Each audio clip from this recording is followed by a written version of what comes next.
Ada satu pertanyaan yang pelan-pelan menghantui banyak orang hari ini, kenapa hidup tetap terasa gelisah padahal segalanya tampak baik-baik saja dari luar? Kamu punya tempat tinggal, makanan cukup, tidak sedang dalam bahaya. Tapi di dalam, ada suara yang tidak berhenti bertanya. Ada kecemasan yang tidak tahu asalnya. Banyak yang menyangka ini masalah mentalitas modern. Tapi pertanyaan ini bukan baru. 2000 tahun lalu, para filsuf Stoik sudah memikirkannya. Dan jawaban mereka tidak terdengar bombastis, tapi justru sederhana. Ketenangan tidak akan datang selama kamu menggenggam sesuatu yang sebenarnya tidak bisa kamu kendalikan. Disinilah kita mulai, karena kamu tidak sedang kebetulan menonton video ini. Mungkin kamu sedang mencari sesuatu. Atau mungkin kamu bahkan tidak sadar sedang mencari, tapi merasa ada yang kurang. Dan rasa itu membawa kamu ke sini. Bukan kebetulan, karena mungkin kamu sudah terlalu lelah bertanya pada dunia yang jawabannya selalu berubah. Jadi mari kita bicara pelan-pelan. Kita sering menyalahkan keadaan atas ketegangan batin kita. Cuaca yang buruk, ucapan orang, rencana yang gagal. Tapi sebenarnya, bukan peristiwa-peristiwa itu yang mengganggu kita. Yang mengganggu adalah ekspektasi kita terhadap mereka. Kita ingin hidup berjalan dengan mulus. Kita ingin semua berjalan seperti yang kita bayangkan. Dan saat tidak sesuai, kita kecewa, marah, atau panik. Tapi kenyataan tidak bekerja seperti itu. Dunia tidak menyesuaikan diri pada kehendak kita. Dan justru di titik inilah kebanyakan orang tersesat. Mereka mencoba mengendalikan sesuatu yang tidak pernah ada di bawah kuasa mereka. Lalu mereka menyalahkan diri sendiri, orang lain, atau takdir ketika segalanya tidak berjalan sesuai harapan. Epictetus, seorang filsuf Stoik yang hidup dalam perbudakan, mengatakan bahwa ada dua kategori dalam hidup, hal-hal yang bisa kita kendalikan, dan hal-hal yang tidak. Dan ketenangan, katanya, hanya mungkin muncul saat kita membedakan keduanya dengan jelas. Lalu apa yang benar-benar bisa kita kendalikan? Hanya satu, pikiran dan sikap kita terhadap dunia. Hanya itu, kamu tidak bisa mengontrol tindakan orang lain, tapi kamu bisa mengontrol reaksi dirimu terhadap mereka. Kamu tidak bisa memastikan semua rencana berjalan tepat waktu, tapi kamu bisa memilih untuk tetap bersikap tenang saat rencana gagal. Kamu tidak bisa mencegah kehilangan, tapi kamu bisa memilih untuk tidak membiarkan kehilangan itu menghapus kebijaksanaanmu. Coba perhatikan sejenak bagaimana kamu hidup setiap hari. Seberapa banyak energimu habis untuk mengatur hal-hal yang sepenuhnya berada di luar kendalimu. Berapa banyak waktumu tersedot oleh pikiran tentang masa depan yang belum terjadi, atau penyesalan atas masa lalu yang tidak bisa diubah. Kita sering terjebak dalam ilusi bahwa kita bisa mengendalikan lebih banyak daripada kenyataannya. Dan ketika kenyataan menunjukkan sebaliknya, kita merasa frustrasi. Tapi sesungguhnya, frustrasi itu tidak datang dari dunia luar. Ia datang dari pikiran yang belum berdamai dengan keterbatasan manusia. Kalau kamu ingin hidup tenang, kamu tidak perlu mengubah dunia. Kamu hanya perlu mengubah cara kamu melihat dunia. Peristiwa yang sama bisa menimbulkan ketenangan atau kegelisahan, tergantung dari cara kita memaknainya. Kebijaksanaan Stoik bukan tentang menyangkal emosi, tapi tentang membangun jarak yang sehat antara diri kita dan peristiwa luar. Bukan agar kita mati rasa, tapi supaya kita tidak terseret dan dikendalikan oleh setiap ombak yang datang. Sekarang, mungkin kamu mulai bertanya, kalau semua di luar kendali, apakah itu berarti kita harus berhenti berusaha? Tidak, sama sekali tidak. Stoik mengajarkan bahwa kita tetap harus bertindak dengan penuh tanggung jawab. Kita tetap bekerja, berbuat baik, merancang masa depan. Tapi kita harus sadar bahwa hasil dari semua itu tidak selalu berada dalam genggaman kita. Dan dari kesadaran itu, muncullah ketenangan. Karena ketika kamu hanya menggenggam apa yang bisa kamu kendalikan, kamu tidak akan hancur saat dunia mengguncang. Saat orang menolakmu, kamu tidak merasa hancur, karena kamu tahu bahwa penilaian orang bukan milikmu. Saat rencana berubah, kamu tidak merasa gagal, karena kamu tahu bahwa yang penting adalah niat dan upayamu, bukan hasil akhirnya. Ini bukan bentuk pasrah, ini bentuk tertinggi dari kekuatan batin. Sebagian orang mengira bahwa ketenangan adalah hasil dari keberuntungan atau keadaan yang sempurna. Tapi para Stoik percaya bahwa ketenangan adalah keterampilan. Ia bisa dilatih. Dan titik awal dari latihan itu adalah pengakuan yang jujur bahwa kita telah terlalu lama mencoba mengendalikan hal yang seharusnya dilepaskan. Pertanyaannya sekarang adalah, apa yang sedang kamu genggam saat ini, padahal sebenarnya kamu tidak punya kuasa atasnya. Mungkin harapan agar orang lain berubah. Mungkin impian yang dipaksakan agar sesuai keinginan masa lalu. Mungkin penyesalan yang kamu terus ulang dalam pikiran. Atau mungkin hanya keinginan kecil untuk selalu terlihat baik di mata semua orang. Apapun itu, renungkan baik-baik. Apakah itu benar-benar milikmu? Apakah itu berada dalam kendalimu? Atau hanya beban yang selama ini kamu bawa tanpa sadar? Jika kamu bisa mulai melepaskan satu demi satu beban itu, kamu akan merasakan ruang di dalam dirimu. Ruang untuk menerima, ruang untuk berpikir jernih, dan ruang untuk mulai hidup dengan damai, tanpa harus menunggu dunia berubah. Itulah mengapa pemahaman tentang kendali ini bukan teori biasa. Ia adalah fondasi dari ketenangan yang sejati. Tanpa ini, kamu akan terus menuntut hal yang tidak bisa diberikan hidup. Tapi dengan ini, kamu mulai berdiri kokoh di tengah ketidakpastian. Dan dari titik ini, kita bisa melangkah ke pertanyaan berikutnya. Karena jika kita sudah tahu apa yang bisa dan tidak bisa kita kendalikan, sekarang kita perlu meninjau ulang satu hal yang sering kita salah pahami, apa sebenarnya yang kita butuhkan untuk merasa tenang. Di bagian sebelumnya, kita sudah bahas satu kebenaran mendasar, kamu tidak bisa mengendalikan segalanya. Dan justru di sana letak awal ketenangan. Tapi setelah kamu mulai belajar membedakan mana yang bisa dikendalikan dan mana yang tidak, akan muncul pertanyaan lain yang jauh lebih dalam. Kalau yang membuat kita gelisah adalah menggenggam hal yang tidak bisa kita kontrol, lalu kenapa kita tetap mengejarnya? Jawaban paling jujur dan menyakitkan adalah ini, karena kita percaya bahwa kita butuh hal-hal itu untuk bahagia. Kita menyangka bahwa ketenangan adalah hadiah dari dunia luar. Kita menunggu momen tertentu untuk tenang, saat pekerjaan stabil, saat pasangan sempurna datang, saat kita punya cukup uang, saat masalah keluarga selesai, saat orang-orang memahami kita. Kita bilang, nanti aku bisa tenang kalau semua ini beres. Tapi seperti yang kamu tahu, nanti itu sering tidak pernah datang. Kalaupun datang, ia datang sebentar, lalu pergi. Dan kamu kembali ke titik semula. Kembali gelisah. Kembali mencari. Kita tidak pernah benar-benar tenang karena kita terus meletakkan syarat-syarat pada ketenangan. Kita bilang, aku butuh ini, baru bisa damai. Tapi saat kita mendapatkannya, kita segera menemukan alasan lain untuk tetap tidak tenang. Ini bukan kesalahan kita sepenuhnya. Sejak kecil, kita dibentuk oleh narasi bahwa ketenangan itu bisa dibeli, bisa dicapai, bisa diperoleh dengan pencapaian tertentu.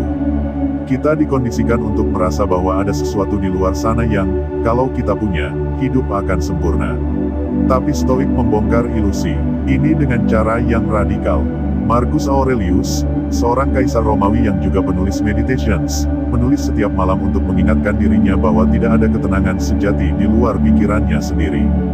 Dia memiliki segalanya, kekuasaan, pasukan, kehormatan, tapi dia tahu, semua itu tidak menjamin kedamaian batin.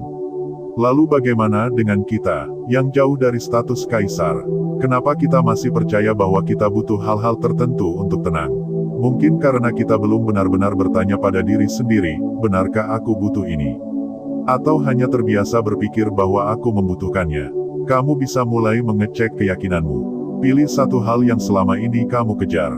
Misalnya, keinginan untuk dihargai. Apakah itu benar-benar kebutuhan? Atau hanya warisan luka lama yang belum kamu sadari? Atau kamu mungkin mengejar kestabilan finansial? Itu sah dan rasional. Tapi perhatikan, apakah kamu ingin cukup, atau kamu ingin terus merasa kurang? Karena jika yang kamu kejar adalah rasa cukup, itu tidak akan datang dari angka, tapi dari cara kamu memaknai angka itu.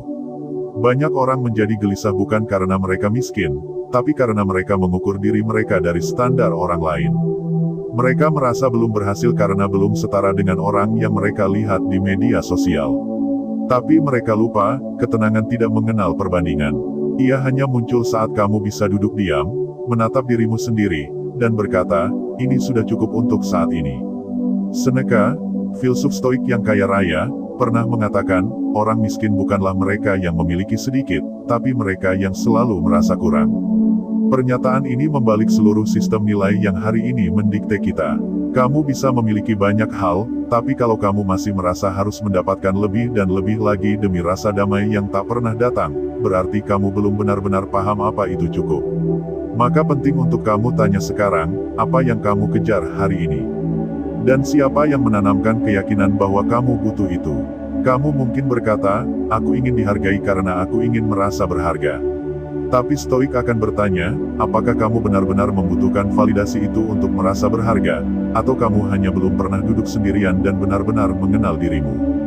Banyak orang merasa tidak tenang karena mereka membangun seluruh harga diri mereka di atas penilaian eksternal.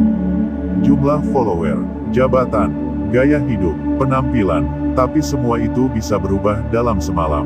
Dan ketika berubah, mereka merasa kehilangan diri mereka. Itulah bahayanya meletakkan nilai diri di luar diri sendiri. Ketenanganmu jadi bergantung pada dunia yang tidak stabil. Bayangkan seseorang yang ketenangannya dibangun di atas kehadiran orang lain. Saat hubungan itu baik, dia merasa damai. Tapi saat orang itu berubah, meninggalkan, atau gagal memahami, dia runtuh. Bukan karena cinta yang tulus, tapi karena identitasnya ditambatkan ke sesuatu yang tidak bisa dia kendalikan.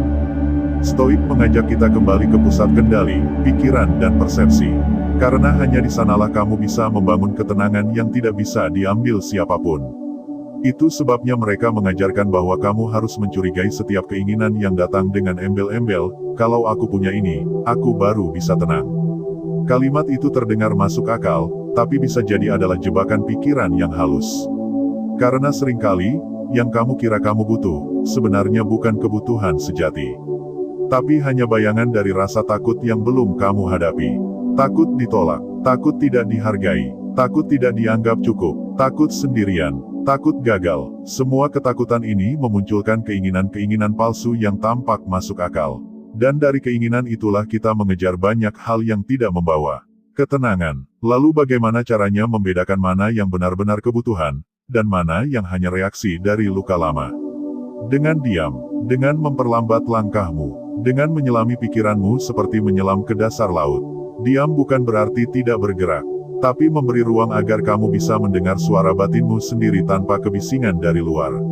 Ketika kamu mulai menyadari bahwa ada banyak hal yang kamu kejar hanya karena tekanan sosial, karena trauma masa lalu, atau karena takut dianggap gagal, kamu bisa mulai memilih ulang. Kamu bisa berkata, aku tidak butuh disukai semua orang. Aku tidak harus sempurna untuk bisa merasa cukup. Aku tidak perlu pencapaian besar untuk merasa damai. Aku tidak harus punya semua jawaban untuk bisa hidup dengan utuh. Pertanyaan-pertanyaan ini bukan bentuk pasrah, tapi bentuk paling jujur dari kemerdekaan pikiran. Karena kamu tidak lagi terikat oleh syarat-syarat palsu untuk merasa damai. Kamu membebaskan dirimu dari standar yang tidak pernah kamu sepakati sejak awal. Banyak orang tidak pernah merasa bebas bukan karena ada yang menahan mereka, tapi karena mereka sendiri belum melepaskan jerat keyakinan yang menipu. Kamu tidak butuh hidup tanpa masalah. Kamu hanya butuh cara berpikir yang tidak menambah masalah dari dalam. Dan cara berpikir seperti itu hanya muncul saat kamu sadar bahwa ketenangan tidak datang dari hal-hal yang kamu kejar, tapi dari hal-hal yang bisa kamu lepaskan. Bayangkan hidupmu seperti tas yang kamu bawa setiap hari. Di dalamnya ada harapan-harapan, ekspektasi, ketakutan, ambisi, penyesalan. Apakah semuanya perlu? Atau kamu hanya membawa karena terbiasa? Beranikan diri untuk mengeluarkan satu persatu. Periksa, tanyakan, apakah aku butuh ini untuk merasa damai? Jika jawabannya tidak, tinggalkan. Karena hidup terlalu singkat untuk terus memikul beban yang tidak kamu perlukan. Mungkin kamu takut kalau kamu melepaskan keinginan-keinginan itu, kamu akan kehilangan arah. Tapi kenyataannya, hanya setelah kamu berhenti mengejar yang semu, kamu mulai bisa melihat apa yang benar-benar penting.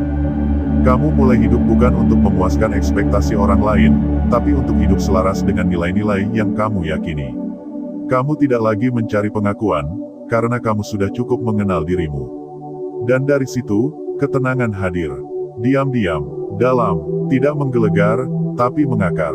Dan ketika kamu sudah sampai di titik itu, kamu mulai menyadari satu hal yang jauh lebih sulit. Bahwa bahkan setelah kamu bisa melepaskan kebutuhan palsu, dan membebaskan diri dari ilusi kontrol, kamu tetap akan dihadapkan pada kenyataan yang tidak selalu menyenangkan. Rasa sakit, kegagalan, kehilangan, ketidakpastian, semua itu tetap akan datang. Lalu, bagaimana caranya tetap tenang, bahkan saat dunia tidak memberimu apa yang kamu harapkan? Bagaimana caranya berdiri dengan kepala tegak, ketika hidup berjalan tidak sesuai keinginan? Untuk itu, kita perlu melangkah ke bagian terakhir. Kamu sudah belajar untuk membedakan mana yang bisa kamu kendalikan, mana yang tidak. Kamu mulai melihat bahwa banyak hal yang kamu kira kamu butuhkan, ternyata hanya bayangan dari rasa takut dan ekspektasi yang tak kamu sadari. Tapi bahkan setelah semua itu, masih ada satu lapisan yang lebih dalam, lebih sunyi, dan lebih sulit disentuh oleh logika, kenyataan itu sendiri. Karena hidup tidak selalu memberi kita waktu untuk bersiap. Hidup tidak menunggu sampai kita selesai memahami semua pelajaran. Ia terus bergerak, kadang lambat, kadang brutal. Dan jika kamu tidak punya pondasi kuat di dalam, kamu akan mudah hancur, bahkan oleh hal-hal kecil. Disinilah banyak orang berhenti. Mereka sudah tahu bahwa tidak semua hal bisa dikendalikan. Mereka sudah paham bahwa keinginan-keinginan tertentu bisa dilepaskan. Tapi mereka belum bisa menerima kenyataan yang ada di depan mereka hari ini. Kita masih berkata, seandainya saja dulu aku memilih jalan lain. Atau kalau saja dia tidak meninggalkanku. Mungkin kalau keadaanku tidak seberat ini, aku bisa lebih tenang. Atau andai aku dilahirkan dalam keluarga yang berbeda. Kalimat-kalimat itu tidak terdengar kejam.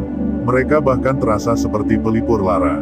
Tapi sebenarnya, mereka adalah bentuk penolakan halus terhadap kenyataan. Dan selama kita terus hidup dalam penolakan, kita tidak akan pernah benar-benar damai. Penerimaan bukan pasrah, penerimaan bukan menyerah. Penerimaan adalah mengakui bahwa hidup tidak punya kewajiban untuk sesuai dengan kehendak kita. Kita boleh punya rencana, kita boleh punya harapan, kita bahkan boleh bermimpi. Tapi saat realitas datang dengan bentuk yang tidak sesuai dengan semua itu, kita tidak harus membencinya. Kita bisa memilih untuk mengamini hidup ini, apa adanya. Konsep ini oleh para Stoik disebut amor fati, mencintai takdir. Bukan cuma sabar dengan kenyataan, tapi benar-benar menyambutnya, mencintainya, seperti menyambut bagian dari diri sendiri. Bahkan ketika kenyataan itu menyakitkan, terdengar sulit, memang, tapi disitulah justru letak kedalaman hidup. Saat kamu bisa mengatakan, ya pada hidup ini, pada rasa sakit, pada kehilangan, pada ketidakpastian, bahkan pada hal-hal yang kamu tidak suka tapi tidak bisa hindari, kamu menemukan kedamaian yang tidak bisa ditawar. Bayangkan seseorang yang baru kehilangan pekerjaan. Secara refleks, ia akan panik, takut tidak bisa memenuhi kebutuhan, merasa gagal, marah pada perusahaan, menyesal karena tidak mengambil jalur lain. Tapi Stoik mengajarkan untuk berhenti di tengah badai itu dan bertanya, apa yang sedang terjadi? Dan apakah aku harus menolaknya, atau menerimanya? Kamu tidak harus menyukai kejadian itu. Tapi kamu bisa memilih untuk tidak memperburuknya dengan perlawanan batin. Kamu bisa memilih untuk tidak menambah lapisan penderitaan dengan penolakan yang sia-sia. Rasa sakit adalah bagian dari hidup. Tapi penderitaan yang berlarut-larut, seringkali datang dari pikiran kita sendiri yang terus melawan kenyataan. Seperti orang yang berusaha menahan ombak dengan tangan kosong. Kamu tidak akan menang, dan kamu tidak perlu menang. Kamu hanya perlu menyatu dengan ritme alam.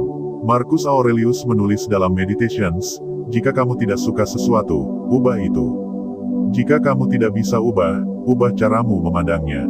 Kata-kata ini bukan hanya indah, tapi benar-benar praktis. Karena tidak semua hal bisa kamu ubah. Tapi cara pandangmu, selalu bisa. Penerimaan bukan berarti kamu membiarkan dirimu terus disakiti. Tapi penerimaan adalah kamu tidak terus tinggal dalam ruang ilusi. Kamu berhenti berharap bahwa hidup akan menjadi seperti yang kamu bayangkan, dan mulai melihat hidup sebagaimana adanya. Dan dari titik itu, muncul kejernihan. Kamu mulai tahu apa yang bisa dilakukan. Kamu bisa melangkah tanpa rasa resah. Karena kamu tidak lagi berharap dunia lunak padamu, tapi kamu yang menjadi lebih kokoh untuk berjalan di atas dunia yang tidak pasti ini. Kamu pernah melihat orang yang tidak mudah terombang-ambing, yang tidak cepat mengeluh, yang tetap tenang saat banyak orang panik. Mungkin kamu pikir mereka sudah kebal, tapi bisa jadi mereka hanya telah berdamai. Mereka tidak lagi mengharapkan bahwa hidup harus selalu menyenangkan. Mereka tidak menuntut dunia untuk adil, tapi mereka tetap berjalan, tetap memberi, tetap bertindak dengan niat baik. Itu karena mereka hidup dengan dasar penerimaan. Banyak dari kita hidup dalam tekanan terus-menerus karena ingin sesuatu yang sempurna. Hubungan sempurna, karir yang lurus, tubuh ideal, lingkungan yang selalu suportif. Tapi hidup tidak dirancang seperti itu. Hidup adalah aliran kejadian yang tidak tunduk pada keinginan siapapun. Semakin kamu menuntut kesempurnaan dari hidup, semakin kamu gelisah. Tapi saat kamu belajar menerima ketidaksempurnaan, kamu menemukan bahwa justru di sanalah keindahannya. Rasa cukup tidak muncul saat semuanya sesuai harapan. Tapi saat kamu bisa berkata, ini tidak sempurna, dan aku tetap bisa hidup dengan damai di dalamnya. Dan ini tidak berarti kamu tidak boleh memperbaiki diri. Tapi kamu tidak lagi menjadikan perubahan sebagai syarat untuk mencintai hidupmu. Kamu tidak berkata, aku akan bahagia setelah semua ini selesai. Tapi kamu berkata, aku bisa mulai merasa damai hari ini, di tengah semua ini. Itu pergeseran yang sangat dalam. Dan pergeseran itu tidak bisa terjadi kalau kamu tidak berani menghadapi kenyataan dengan mata terbuka. Seringkali, kita hidup dalam cerita-cerita yang kita ciptakan sendiri. Tentang masa lalu, tentang orang lain, tentang diri sendiri. Dan saat kenyataan tidak sesuai dengan cerita itu, kita merasa bingung dan kehilangan arah. Tapi kamu bukan cerita-cerita itu. Kamu bukan harapan yang gagal terwujud. Kamu bukan penyesalan masa lalu. Kamu adalah seseorang yang masih bisa memilih bagaimana menghadapi saat ini. Kamu masih bisa berkata, aku tidak bisa mengubah masa lalu. Tapi aku bisa berhenti membawanya kemana-mana. Aku tidak bisa memaksa orang untuk mengerti. Tapi aku bisa memilih untuk tetap menjadi pribadi yang utuh. Aku tidak bisa menunda waktu. Tapi aku bisa hadir sepenuhnya di detik ini. Dari situlah tenang itu muncul. Bukan dari sempurnanya hidup, tapi dari keterampilan untuk hidup di dalam kenyataan. Kamu tidak harus punya semua jawaban. Kamu tidak harus punya hidup yang tertata rapi. Kamu hanya perlu satu hal, kejujuran pada dirimu sendiri. Kejujuran untuk berkata, ini kenyataan yang ada. Dan aku bisa hidup di dalamnya, dengan sebaik-baiknya. Penerimaan yang sejati akan membuatmu menjadi lebih lembut, bukan lebih keras. Karena kamu tidak lagi merasa harus melawan segala sesuatu. Tapi kamu juga tidak menyerah pada arus. Kamu tetap punya arah, tapi kamu tidak kehilangan damai saat arah itu bergeser. Karena kamu tahu, kamu bisa menyesuaikan, dan tetap jadi manusia yang utuh. Dan mungkin, disitulah titik akhir dari semua pencarian ini. Bukan di tempat yang jauh, tapi di titik saat kamu bisa menatap hidup ini, dengan segala ketidaksempurnaannya, dan berkata, ya, ini hidupku, aku tidak perlu apa-apa lagi agar bisa merasa damai. Bukan berarti kamu berhenti tumbuh, tapi kamu berhenti menyiksa diri sendiri. Kamu tumbuh dari rasa syukur, bukan dari rasa kurang. Kamu melangkah dari rasa cukup, bukan dari rasa takut. Itulah stoikisme dalam bentuk paling tenang. Penerimaan aktif, bukan pasrah, tapi kehadiran penuh dalam realitas yang apa adanya. Dan sekarang, pertanyaannya bukan lagi tentang bagaimana membuat hidupmu sempurna. Tapi, bisakah kamu mencintai hidup ini, bahkan saat ia tidak sesuai dengan harapanmu? Kalau kamu bisa, maka kamu sudah menemukan ketenangan yang tidak bisa diberikan oleh dunia, dan tidak bisa diambil oleh siapapun. Mari kita simpulkan apa yang sudah kita renungkan sejak awal. Pertama, kamu tidak bisa mengendalikan dunia. Kamu hanya bisa mengendalikan sikap dan pikiranmu sendiri. Kedua, kamu tidak membutuhkan semua hal yang kamu kira kamu butuhkan. Banyak di antaranya hanya ilusi dari rasa takut dan tekanan sosial. Dan ketiga, kamu bisa hidup tenang jika kamu berhenti melawan kenyataan, dan mulai mencintai hidup ini apa adanya. Tiga hal ini bukan teori kosong. Mereka adalah latihan seumur hidup. Tapi kamu bisa memulainya hari ini. Sekarang, dengan bertanya jujur pada dirimu sendiri. Apa yang sedang kamu tolak hari ini? Apa yang bisa kamu lepaskan? Apa yang bisa kamu terima, bukan karena kamu suka, tapi karena kamu ingin damai. Tulis jawabannya di komentar, bukan untuk terlihat bijak, tapi untuk menyaksikan bahwa kamu sudah mulai berjalan. Pelan-pelan, tapi sungguh-sungguh. Kalau kamu merasa narasi ini mengena, itu bukan kebetulan. Karena kamu sedang berada dalam proses menjadi versi terbaik dari dirimu sendiri. Dan mungkin, kamu sudah lebih dekat ke ketenangan daripada yang kamu kira. Terima kasih sudah menyimak. Tetap tenang, tetap jujur pada dirimu, dan terus berjalan. Banyak orang mengira ketenangan adalah hadiah. Sesuatu yang datang setelah semua masalah selesai. Setelah semua tujuan tercapai. Setelah luka sembuh. Setelah hidup menjadi lebih baik. Tapi stoikisme mengajarkan sesuatu yang berbeda. Sesuatu yang tidak populer, tidak menjanjikan jalan pintas, tapi justru menyentuh inti dari penderitaan manusia modern. Ketenangan bukan hadiah, ia bukan tujuan yang dicapai di akhir perjalanan. Ia adalah sikap yang kamu bentuk saat kamu sedang berada di tengah jalan.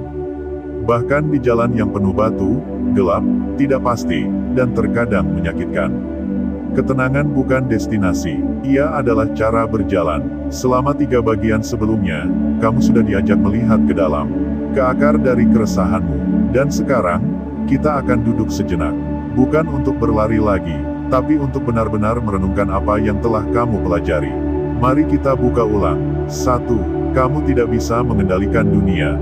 Ini bukan kalimat yang menyenangkan. Bahkan mungkin terdengar mengintimidasi bagi sebagian orang. Tapi kenyataannya adalah, sebagian besar hal dalam hidup ini tidak tunduk pada kehendakmu. Cuaca, sikap orang lain, penyakit, kematian, kehilangan, opini publik, waktu semuanya berjalan sesuai hukum alam, bukan kehendak pribadi. Tapi manusia modern, karena terbiasa mengontrol banyak hal melalui teknologi dan kenyamanan, mulai kehilangan kontak dengan kenyataan ini. Kita merasa frustrasi ketika sesuatu tidak sesuai rencana. Padahal sejak awal, hidup memang tidak pernah tunduk pada skenario kita. Saat kamu sadar bahwa kamu tidak bisa mengendalikan dunia, kamu punya 2 pilihan, terus mengeluh, atau mengalihkan fokusmu pada satu-satunya hal yang bisa kamu kontrol, sikap dan pikiranmu sendiri. Epictetus berkata, tidak masalah apa yang terjadi padamu, yang penting adalah bagaimana kamu meresponsnya. Dan dari situlah ketenangan mulai tumbuh. Saat kamu tidak lagi sibuk mengubah dunia, tapi mulai sibuk mengubah diri. Tapi disitulah tantangan lain muncul. Karena saat kamu mulai fokus ke dalam, kamu menyadari bahwa ada begitu banyak keinginan, dorongan, dan ketakutan yang bercampur dalam dirimu. Dan di antara semua itu, kamu mulai bertanya, apa sebenarnya yang aku butuhkan untuk bisa hidup dengan damai? 2. Banyak hal yang kamu kira kamu butuhkan, sebenarnya tidak. Selama ini, kamu mungkin percaya bahwa ketenangan datang dari pencapaian, pengakuan, relasi yang ideal, atau hidup yang serba pasti. Tapi ketika kamu mendapatkannya, kamu tetap merasa ada yang kurang. Kenapa? Karena yang kamu kejar bukan kebutuhan sejati, tapi keinginan yang lahir dari rasa takut. Takut gagal, takut tidak cukup, takut tertinggal, takut sendirian, dan semua rasa takut itu membuatmu menyusun daftar panjang hal-hal yang harus kamu miliki agar bisa merasa aman. Tapi Stoik mengingatkan, kamu tidak perlu semua itu. Yang kamu butuhkan hanya satu, sudut pandang yang jernih tentang hidup. Kamu tidak perlu membuat semua orang menyukaimu. Kamu hanya perlu menyukai dirimu sendiri, dengan jujur, tanpa kepalsuan. Kamu tidak perlu kaya raya untuk merasa cukup. Kamu hanya perlu tahu batas yang sehat antara kebutuhan dan ambisi. Kamu tidak perlu kehidupan sempurna. Kamu hanya perlu hati yang tidak memberontak saat hidup berubah arah. Seneca menulis, kita menderita lebih banyak dalam imajinasi daripada dalam kenyataan. Dan itu benar, banyak penderitaanmu lahir dari keyakinan keliru tentang apa yang kamu anggap penting. Ketika kamu mulai mencurigai keinginanmu sendiri, kamu membuka ruang untuk jujur. Dan dari kejujuran itu, kamu mulai bisa melepaskan hal-hal yang selama ini hanya menambah berat hidup. Kamu tidak kehilangan apa-apa dengan melepaskan hal-hal yang bukan milikmu. Justru kamu mendapatkan kembali ruang, energi, dan kejernihan untuk melihat apa yang benar-benar penting. Tapi bahkan setelah kamu tahu bahwa kamu tidak bisa mengontrol dunia, dan bahwa banyak keinginanmu tidak esensial, tetap ada satu tantangan terbesar, kenyataan itu sendiri. Karena hidup tidak akan selalu sejalan dengan logika. Tidak semua kehilangan bisa dicegah. Tidak semua luka bisa disembuhkan cepat. Dan tidak semua kenyataan bisa diubah. Disinilah banyak orang menyerah. Tapi Stoik mengajarkan, jangan melawan hidup, peluklah dia. Cintai dia, bahkan saat dia menyakitimu. 3. Penerimaan bukan kelemahan, tapi kekuatan tertinggi. Apa reaksi pertamamu saat hidup memberimu sesuatu yang tidak kamu harapkan? Kemarahan, penolakan, merasa sebagai korban, semua itu manusiawi. Tapi jika kamu tinggal terlalu lama di sana, kamu akan terkubur oleh narasi yang membuatmu tidak berkembang. Kamu akan terus mengulang kalimat-kalimat seperti, kenapa ini terjadi padaku? Aku pantas mendapatkan yang lebih baik. Hidup tidak adil. Tapi pertanyaan yang lebih berguna bukanlah, kenapa ini terjadi? Tapi, apa yang bisa kulakukan dengan ini? Penerimaan adalah saat kamu berhenti berharap bahwa hidup akan patuh. Dan mulai mengembangkan cara berjalan yang tetap tegak, meski angin berhembus tidak sesuai harapan. Amor fati, cintai takdirmu. Bukan karena takdir itu selalu indah, tapi karena itu adalah bagian dari perjalananmu. Kamu tidak harus suka dengan semua hal dalam hidup, tapi kamu bisa memilih untuk tidak membencinya. Karena setiap penolakan terhadap kenyataan hanya akan menambah penderitaan. Tapi setiap penerimaan membuka jalan menuju damai. Dan damai bukan berarti tidak ada rasa sakit. Damai adalah saat kamu bisa duduk bersama rasa sakit tanpa melawannya. Kamu tidak lari, kamu tidak berpura-pura, kamu hanya hadir. Dan di kehadiran itu, kamu mulai melihat bahwa hidup tetap bisa berjalan. Bahkan dengan luka, bahkan dengan kehilangan, bahkan dengan ketidakpastian. Penerimaan adalah seni berjalan tanpa kepastian, tapi tetap dengan hati yang utuh. Kamu tidak harus menunggu semuanya beres untuk mulai berdamai. Kamu bisa berdamai hari ini, dengan hidupmu yang sekarang. Dengan cerita masa lalu, dengan hubungan yang gagal, dengan karir yang belum jelas, dengan tubuh yang belum ideal, dengan semua kekacauan yang belum selesai. Karena ketenangan tidak datang setelah semua beres. Tapi saat kamu bisa berkata, ini hidupku. Tidak sempurna, tapi cukup untuk dijalani dengan damai. Jalan panjang bernama ketenangan. Kamu tidak bisa menguasai semua ini dalam semalam. Tapi kamu bisa memulainya hari ini. Karena ketenangan tidak akan datang tiba-tiba. Ia hadir sebagai hasil dari latihan harian. Latihan untuk tidak reaktif. Latihan untuk tidak terseret ego. Latihan untuk menerima. Stoikisme bukan teori. Ia adalah praktik. Dan kamu tidak butuh gelar filsafat untuk menjalankannya. Kamu hanya perlu keberanian untuk jujur pada dirimu sendiri. Coba lihat hidupmu sekarang. Lihat dengan jernih. Apa yang selama ini membuatmu tidak tenang? Apakah itu sesuatu yang bisa kamu kendalikan? Kalau iya, bertindaklah. Kalau tidak, lepaskan. Apakah itu sesuatu yang benar-benar kamu butuhkan? Kalau iya, jaga dengan baik. Kalau tidak, relakan. Apakah itu bagian dari kenyataan yang sedang terjadi? Kalau iya, terimalah dengan hati yang sadar. Kalau tidak, jangan paksakan bayanganmu. Kamu akan merasa lebih ringan. Tidak karena masalah hilang, tapi karena kamu tidak lagi menambah beban dengan pikiran dan penolakanmu sendiri. Dan di sanalah ketenangan tumbuh. Diam-diam, tidak mencolok, tapi sangat nyata. Jalan pulang ke diri sendiri. Stoikisme tidak menjanjikan hidup yang mudah. Tapi ia menawarkan cara hidup yang waras. Di tengah dunia yang penuh tuntutan dan kebisingan, stoikisme mengajakmu untuk pulang. Pulang ke pusat kendalimu, pulang ke ruang batinmu, pulang ke dirimu yang jernih, tidak reaktif, dan penuh penerimaan. Dan mungkin itu yang selama ini kamu cari. Bukan jawaban instan, bukan motivasi semu, tapi kesadaran bahwa kamu bisa hidup dengan damai, bukan karena hidup mudah, tapi karena kamu punya cara pandang yang tidak menambah penderitaan. Ketenangan bukan hak istimewa, ia bukan milik orang-orang tertentu. Ia adalah potensi setiap manusia yang berani jujur, melepaskan, dan menerima. Jadi, sekarang kita kembali pada pertanyaan awal. Kenapa hidupmu belum juga tenang? Bukan karena kamu salah, bukan karena kamu lemah, tapi mungkin karena kamu belum berhenti menggenggam. Belum berhenti mengejar, belum berhenti melawan kenyataan yang sedang berlangsung. Hari ini, kamu bisa mulai. Bukan dengan langkah besar, tapi dengan satu keputusan kecil, untuk melihat hidup ini sebagaimana adanya, dan tetap memilih untuk berdamai. Itu bukan kelemahan, itu kekuatan yang sesungguhnya. Jika kamu sudah membaca atau mendengarkan sejauh ini, kamu tidak sedang kebetulan. Kamu sedang berada dalam perjalanan untuk mengenal dirimu lebih dalam. Dan perjalanan ini tidak harus sendirian. Tulis di komentar, bagian mana dari narasi ini yang paling menamparmu secara pribadi. Apa hal yang paling ingin kamu lepaskan saat ini agar bisa lebih tenang? Bagikan pemikiranmu. Kita sedang membangun ruang, tenang, satu kesadaran dalam satu langkah. Tidak terburu-buru, tidak saling menilai, tapi bersama-sama, belajar menjadi manusia yang lebih utuh. Terima kasih sudah membersamai sampai titik ini. Kamu sedang berubah, meski pelan. Dan itu sudah cukup. Tetap tenang, tetap jujur, tetap jadi manusia yang hidup dengan sadar. Sampai jumpa di perjalanan berikutnya.